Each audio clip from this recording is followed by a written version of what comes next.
میرے شوہر نے مجھ سے میرا آبائی گھر اپنے نام پر منتقل کروانے کے بعد مجھ سے اس وقت علیحدگی اختیار کر لی تھی جب میں 4 ماہ سے امید کی تھی۔ مجھے گھر سے نکالتے وقت میرے ہی جہیز میں آئے کپڑوں میں سے مجھے سر ڈھانپنے کے لیے فقط ایک دوپٹہ تک نہیں دیا گیا تھا۔ میرا آخری ٹھکانہ میری دوست ہیر کا گھر تھا جہاں مجھے پناہ مل گئی تھی، اور آج جب میں نے اپنے سابقہ شوہر کو ایک ایسے گندے تالاب سے پانی پیتے دیکھا جس کے دوسرے کنارے سے کتا پانی پی رہا تھا، تو میں نے گھر جا کر ہیر کے ہاتھوں کلمہ پڑھ کر مسلمان ہونے کی خواہش ظاہر کر دی تھی۔ یوں اللہ پاک نے ہدایت دی اور ہم دونوں ماں بیٹیوں نے اسلام قبول کر لیا تھا۔ میرا نام عائشہ ناز ہے۔ میرا تعلق رحیم یار خان پنجاب پاکستان کے ایک غیر مسلم عیسائی گھرانے سے ہے۔ میرے والد صاحب میرے بچپن میں فوت ہو گئے تھے۔ میری ماں لوگوں کے گھروں میں کام کرتی تھی اور مدد کے بہانے مجھے اپنے ساتھ لے جاتی تھی، مگر حقیقت میں میری ماں مجھے اپنی نظروں سے اوجھل نہیں ہونا دینا چاہتی تھی، نظروں کے سامنے رکھتی تھی تاکہ ماں کی غیر موجودگی میں کہیں راہ سے بھٹک نہ جاؤں یا کسی انسان نما درندے کے ہاتھ نہ لگ جاؤں۔ میری ماں جن گھروں میں کام کرتی تھی وہ تقریباً سارے ہی مسلمانوں کے تھے۔ ان میں سے ایک حاجی خالد صاحب کا گھر تھا۔ حاجی خالد صاحب کی اپنی ذاتی 3-4 مارکیٹ تھی اور وہ پراپرٹی کا کاروبار بھی کرتے تھے۔ حاجی صاحب انتہائی مہذب اور مذہبی آدمی تھے۔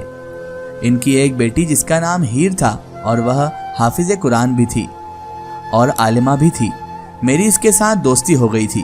ہیر مجھے اکثر اسلامی واقعات اور قرآن پاک کا ترجمہ وغیرہ بتایا کرتی تھی۔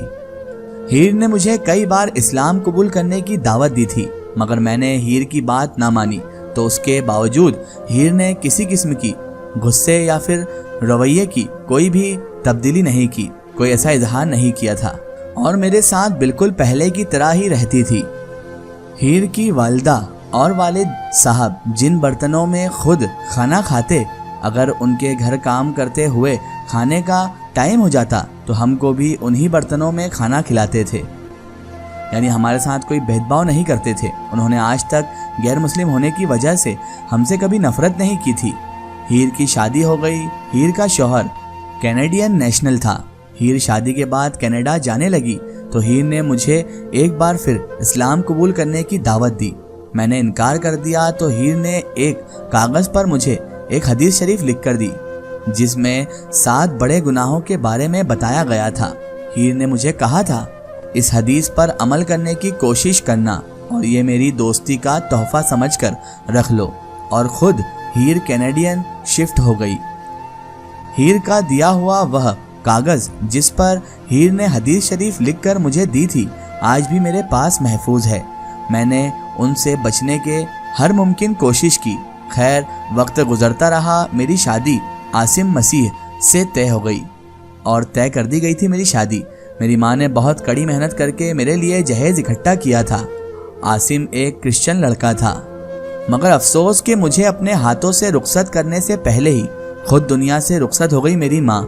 ماں کی موت کے بعد میں نے چند اپنے مذہب سے تعلق رکھنے والے بزرگوں کی موجودگی میں عاصم مسیح سے اپنے مذہب کے مطابق رشتہ ازدواج منسلک قائم کر لیا، اور ہیر کے والدین نے مجھے اپنی بیٹی بنا کر ڈھیروں دعائیں دیتے ہوئے گھر سے رخصت کیا۔ عاصم نے شادی کے چند ماہ بعد ہی میری آبائی گھر مجھ سے جو میرے والدین نے مجھے وراثت میں ملا تھا اس کو اپنے نامے کروا لیا تھا، اپنے نام پر منتقل کروایا، اور آہستہ آہستہ مجھ سے رویہ بدلنے لگا، یہاں تک کہ شادی کے ٹھیک 1 سال بعد جب میں 4 ماہ سے امید سے تھی، پریگننٹ تھی، عاصم نے مجھے مار پیٹ کر گھر سے نکال دیا اور مجھ سے علیحدگی اختیار کر لی، یعنی الگ ہو گیا۔ مجھے گھر سے نکالتے وقت میری ماں کی کڑی محنت سے بنائے گئے جہیز کے کپڑوں میں سے ایک دوپٹہ بھی نہ لینے دیا۔ میرے پاس اب اور کوئی ٹھکانہ نہیں تھا تو میں ایک بار پھر ہیر کے والدین کی دہلیز پر آ بیٹھی۔ ہیر کے والدین نے مجھے بالکل اپنی بیٹی کی طرح سمجھا، میرا خیال رکھا، میرے شوہر کو سمجھانا چاہا، مگر میرے شوہر نے کسی قسم کی کوئی گنجائش نہیں چھوڑی۔ اس نے مجھے فارغ کر دیا۔ जिस दिन मुझे शौहर ने फारिग किया उसके बाद हीर हर रोज़ मुझसे बात करती, मेरी दिलजोई करती। यहाँ तक कि जब मुकर्ररा वक्त पर मेरी बेटी पैदा हुई, हीर ने कनाडा से ढेर सारे तोहफे, कपड़े और खिलौने मेरी बेटी के लिए भेजे। हीर ने मेरा और मेरी बच्ची का हर किस्म का खर्च उठाया। मेरी बच्ची स्कूल जाने काबिल हुई तो उसे रहीम यार खान के सबसे बेहतरीन स्कूल में दाखिल करवाया। मगर हैरान कुन तौर पर जब से मेरा घर टूटा था, हीर ने मुझे कभी कबूल इस्लाम की दावत नहीं दी। मुझे इस सवाल का मेरे अपनी मर्जी से इस्लाम कबूल करने के बाद हीर ने कुछ यूं दिया जवाब। मैं नहीं चाहती थी कि मेरी बहन आयशा नाज मुझसे मजबूर होकर इस्लाम कबूल करे। मैं चाहती थी आयशा नाज इस्लाम को समझने के बाद इस्लाम की मोहब्बत में आकर इस्लाम कबूल करे। हीर ने मुझे जो अहदीस गुनाह कबीरा के मुतालिक लिख कर दी थी, उन 7 गुनाहों में से एक गुनाह कबीरा यतीम का माल खाना भी था। गोया कि मैं तो हर मुमकिन तरह से इन 7 गुनाह से बचती रही, मगर मैं यतीम लड़की थी। मेरे शौहर ने मेरा घर और जहेज का सामान सब कुछ हथियाने के बाद मुझे फारिग कर दिया था और मेरा हक वापस मांगने पर भी वापस नहीं दिया, बल्कि मुझे मुगल्लिज़ात बकने लगा। तो मैं हदीस शरीफ के रूह से अपने शौहर का अंजाम देखने की मुंतज़िर रहने लगी और सोचने लगी कि हज़रत मोहम्मद मुस्तफ़ा सल्लल्लाहु ताला अलैहि वसल्लम को तमाम कायनात के लिए रहमतुल आलमीन बनाकर भेजा गया था। कायनात की मखलूक़ात में से मैं भी एक मखलूक थी। फिर तो ये हदीस यानी मेरा हक हथियाने वाले पर लागू होनी चाहिए थी, क्योंकि जिस वक्त मुझे ये हदीस मालूम पड़ी थी उस वक्त तो मैं क्रिश्चियन ही थी। ये मेरे इस्लाम कबूल करने से पहले की ही बात थी। और फिर वाकई ही हदीस शरीफ में आए इस गुनाह कबीरा का मुर्तकिब होने वाले मेरे शौहर का अंजाम बहुत बुरा हुआ। एक दिन मेरा साबका शौहर मेरे ही दिए गए जहेज का सामान बेचकर शराब खरीद कर लाया। सारी रात मुझसे हथियाए गए मेरे घर में सिगरेट और शराब पीता रहा था। न जाने कब नशे में धुत हो गया, उसके हाथ से जलती सिगरेट गिर गई। पास पड़े फर्नीचर उसी वक्त आग पकड़ लिए गए। आग की वजह से मेरा शौहर का जिस्म और चेहरा तक झुलस गया।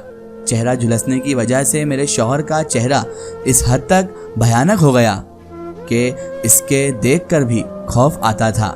यहाँ तक कि बाकी लोगों ने ऐसी शक्ल लेकर उसके गांव में दाखिल होने पर पाबंदी लगा दी थी, क्योंकि उसके बिगड़े झुलसे चेहरे को देखकर औरतें और बच्चे, यहाँ तक कि बड़े बड़े मर्दों को भी खौफ आता था। मेरे साबका शौहर को कोई आदमी भी अपने या करीबी किसी गांव से भीख तक नहीं मांगने देता था। आज हीर के वालिदैन घर पर नहीं थे, तो मैं किसी काम से अपने गांव की तरफ गई तो मेरा साबका शौहर एक ऐसे गंदे तालाब से पानी पी रहा था जिसके दूसरे किनारे पर कुत्ता पानी पी रहा था। मैंने पहली नज़र में ही उस जालिम इंसान को पहचान लिया था और अल्लाह ताला की तरफ से मुझ पर ढाए गए जुल्मों का बदला लिया गया था और मैं ये सब अपनी आंखों से देख भी रही थी। आज मुझे यकीन हो गया था कि इस्लाम सच्चा मजहब है और हज़रत मोहम्मद मुस्तफ़ा सल्लल्लाहु ताला अलैहि वसल्लम को तमाम जहानों के लिए रहमत बनाकर भेजा गया।